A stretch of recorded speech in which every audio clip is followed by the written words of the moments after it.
Hello, everybody, and welcome to today's episode of Fit Chicks Chat. My name is Laura Jackson, and on today's episode, we are on part 2 of our menopause conversation, which I'm so excited about. Hi, Cheryl. Hey, Laura.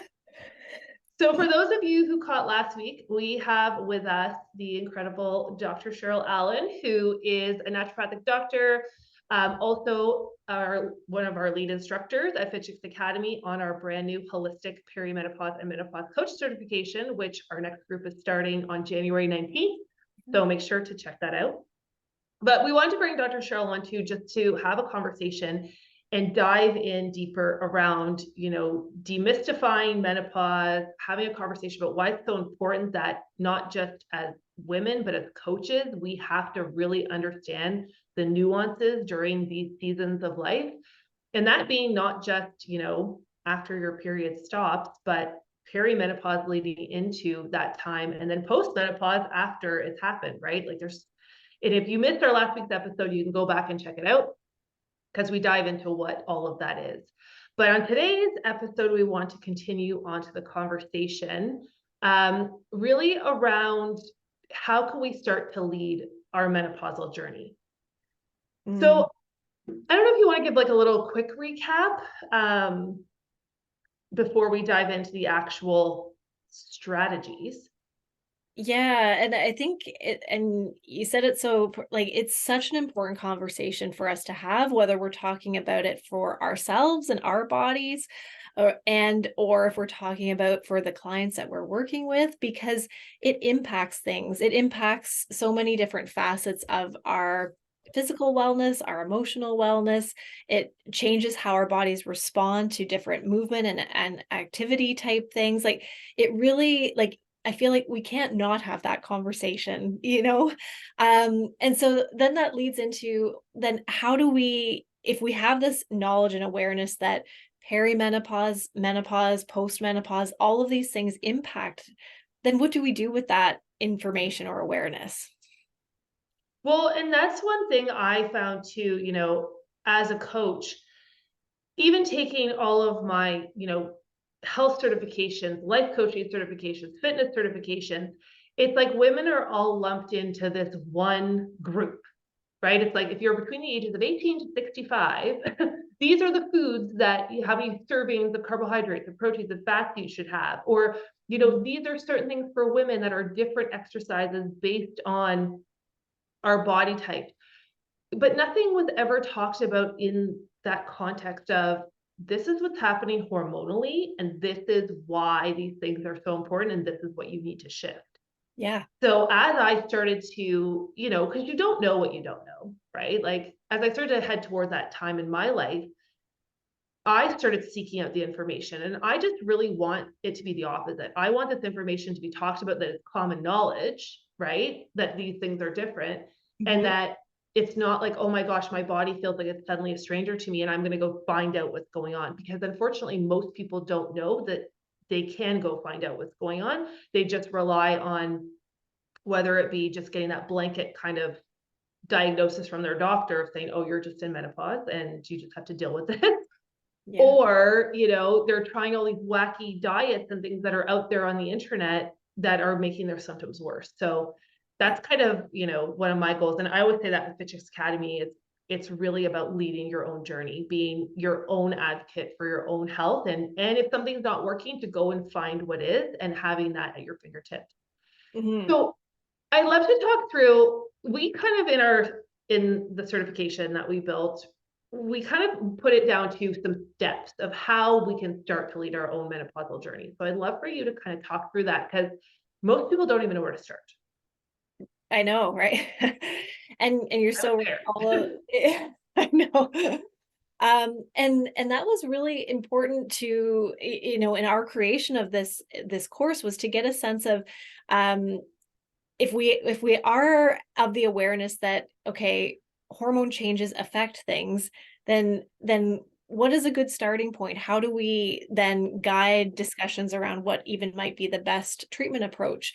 Because even when we look at breaking it down one step further and to say, actually, our experiences are similar, but also a little bit different. woman to woman in terms of going through the menopause transition. So when we're looking at it from a holistic perspective, what does that really mean? And how do we look at, again, what different systems are involved in going through that perimenopause and menopause transition? What different hormones are impacted? And then how do we even know what systems to target? Because it might be, again, similar, but not maybe necessarily the same for all women. Well, and that's one thing that, when you and I were sitting down and had our original conversations around this, because I always wish we could just record those like offline conversations because there's so much goodness in them. Like, but we were just talking about, how entering into menopause is different for everybody. And Yeah. like, how do you start to figure out what's your entry point? And that's where, Dr. Cheryl came up with, well, why don't we break it down into these archetypes? Because all these different factors affect how your menopause transition and your journey is going to be. So for example, if you are already holding on to excess weight, it'll be different than if you're maybe really thin, right? If you have if you're already going into it with a pre-existing condition like thyroid issues or insulin resistance, you're going to have a totally different experience than if you don't. So as a coach, if you're coaching women and helping them, with their health goals, and you don't know where that entry point is, you're kind of just shooting in the dark, right? You're just giving these blanket recommendations, which again, then you're just put into that lumped group that I was saying, 18 to 65, eat this, don't eat that. Mm-hmm. So that's where too, we came up with this assessment tool. So I love, we always talked about the first step is awareness, really just knowing that this is something that you need to focus on. We can't change what we don't acknowledge. The second is around education, as you were saying, around the hormones and understanding what's involved. And then for us, the next step would be to utilize something like the assessment tool to know what your entry point is. Exactly. Because again, it's great to have an awareness of, okay, menopause, estrogen and progesterone are changing, but that forgets the facet that our body is, it's a system that's impacted by this change. So fundamentally, if we've got a change that's happening in estrogen and progesterone, it's not going to stay isolated in a little area. It's going to create an impact on other systems. And depending on how those systems are functioning when we enter into perimenopause and menopause, that's going to change drastically what our experience is going to be going through that. So that's where it's really important. And what we want to highlight, again, from a coaching perspective, is the importance of looking at these other supportive systems and hormones. Yeah, because every time we talk about menopause, and again, we talked about this more in depth in the last podcast, everyone just talks about estrogen and progesterone, right? And it kind of feels like, okay, those are the only two hormones that are involved. And there's so many other hormones that are involved. And then they also the other systems that are involved outside of just, our ovaries. Mm-hmm. So from the assessment tool, so if somebody is looking to start to lead their own journey. So again, just going through, we first talked about you got to be aware of it. The second is you have to understand what's going on in your body. So are you in perimenopause? Are you in menopause, postmenopause? And what the hormones are involved. You do the archetype quiz. And then we always talk behind the scenes. I mean, I always say this. I should say we always talk. I always say this, and I love to have your opinion too. The next step we always look at is the nutrition. Well, I always look at it as the nutrition. Mm-hmm. So why is nutrition such a foundational piece when it comes to menopause? Yeah, and I would agree with you, Laura. Like the nutrition piece is so pivotal, and because it impacts and it arguably has the biggest potential to impact all of the above that we said. So when we're looking at the main systems that we want to look at supporting, so the digestive system, the liver, like these are both impacted hugely by what our nutrition is. And we can use nutrition as a therapeutic tool to help balance those systems as well. And I think as well, when we're looking at where someone is in that menopause journey, we can also use nutrition as a way to kind of balance hormones depending where someone is. So would there be the same nutrition recommendations, for a woman who's in perimenopause versus into postmenopause? And how can we use nutrition as a tool to not only as a health promotion, but also even as a therapeutic tool to create balance between these hormones? Well, and that's the thing I always find so fascinating about nutrition is, there you can change all the other lifestyle aspects. You could start taking the supplements, you could start doing all these things, but you can never, we say in fitness, you can never out train a bad diet. And I feel that way, you can never, outrun a bad diet or a non-nutritionally dense diet, because that's your first also way of getting in all the vitamins and minerals you need to support your hormones too, not just to mention to use them, like you said, therapeutically to balance out different systems. So that's why too, we have a very in-depth module in the certification where we dive so deep into what's different in nutrition when it comes to perimenopausal and menopausal clients, right? How do you need to shift their nutrition, not just the actual foods, but also the habits and how they eat and the timing of when they eat. And then there's the menopause superfoods, which also help to support the body through osteoporosis and helping with pelvic floor health and all of these things, again, that we're not really taught about. And nutrition, at the end of our fork, there is so much power. And I just always think as health coaches, that is one of the things that we have and an expertise in that's so different than so many different practitioners and coaches out there. It can have huge, huge impact. So the next thing we talked about too, and this is why we always say nutrition first, because obviously it applies to everybody, but the next is movement. So I just kind of said osteoporosis, pelvic floor, but what is different for menopausal women? Why is it that we have to really change the way we move our bodies? Yeah. And so again, often women are coming in because of different symptoms that are impacting their quality of life. Like, we say like hot flashes, these types. Yes, those are very obvious symptoms. But another key facet to a holistic approach is prevention and disease prevention as well. And so when we're looking at nutrition, this is where it can have another additional huge benefit, as well as with movement around these kind of health promotion ideas. So when we're looking at bone health and different strategies to use movement and nutrition from a bone health perspective, from a heart health perspective. And so there's these little tweaks and adjustments we want to do, even pelvic floor. Like we were talking about, for a lot of women, they can't engage in the same type of movement and activity because of shifts in their pelvic floor. Like who wants to work out if you're worried about, am I gonna pee my pants? Am I gonna, like, what's gonna happen that way? It's a real concern. And pelvic floor changes so much during perimenopause and menopause. Everyone thinks pelvic floor is just after having a baby. Yeah. And again, that's just because the conversation is not out there. And then as fitness coaches, it's like, well, what do you mean that, as you've been working out with the same client for 10 years and suddenly they can't sit on a ball and a mobility ball anymore? Why? Like, could be because pelvic floor changes are happening. So again, we've dedicated a whole module to that. We also dive into stress and mindset. So menopausal women are so much more sensitive to stress.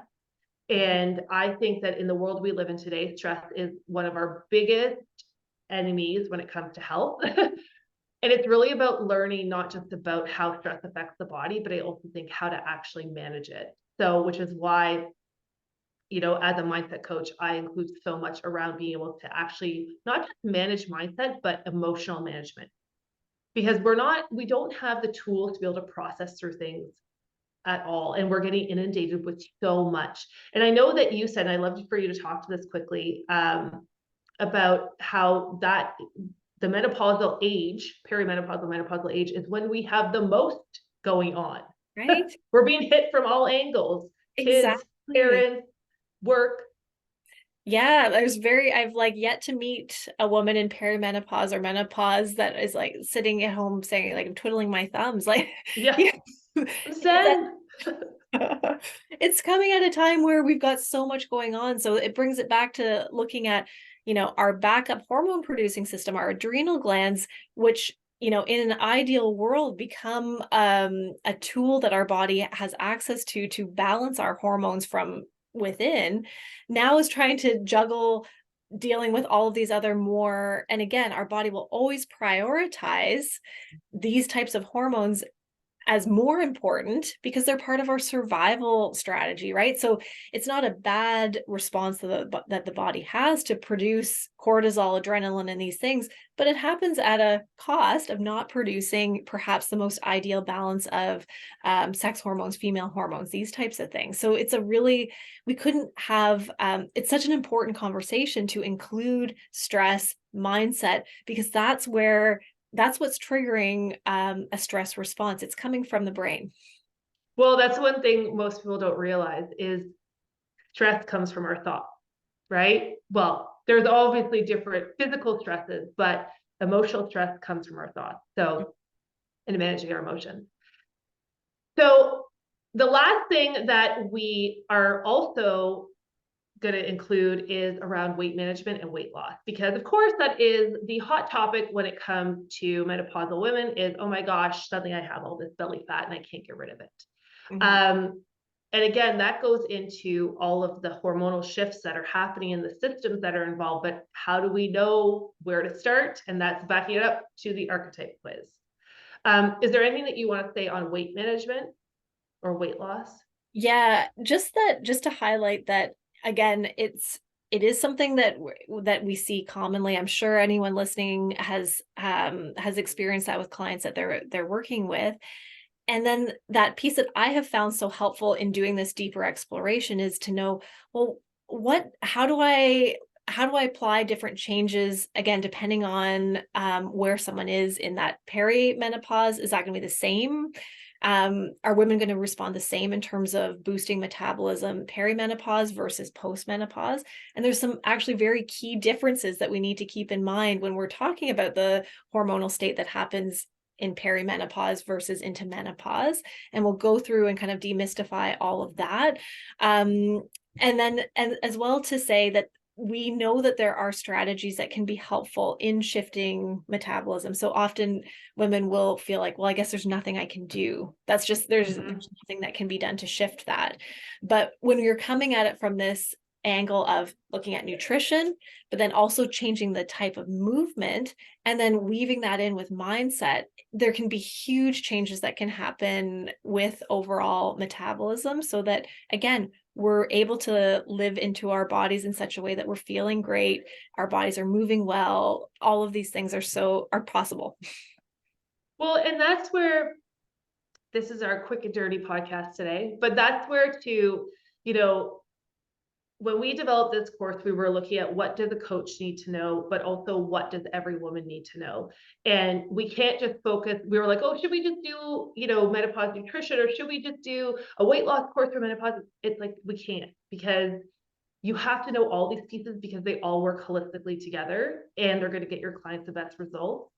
And if you're someone who is looking to learn for yourself, these are all the things you need to know, because the game changes as we hit this season. And I cannot stress it enough. It's not just important for your clients. It's not just important for you because maybe you've gained a few pounds and you want to drop it. It's so important to your overall health and the quality of your life. So we really hope that you will join us in our upcoming holistic holistic perimenopause and menopause coach certification. Such a long name. Yeah. It's happening on January 19th. You can check it out at fitchesacademy.com/menopause. Dr. Cheryl and I are teaching it live. So you can go there for more information. And this is the last time you could join us for the live group, because after that, we don't know yet what it's going to turn into, but it's going to be something amazing. So check it out. And thank you so much, Cheryl, for this conversation around menopause. And I will talk to you guys next week. Bye. Bye.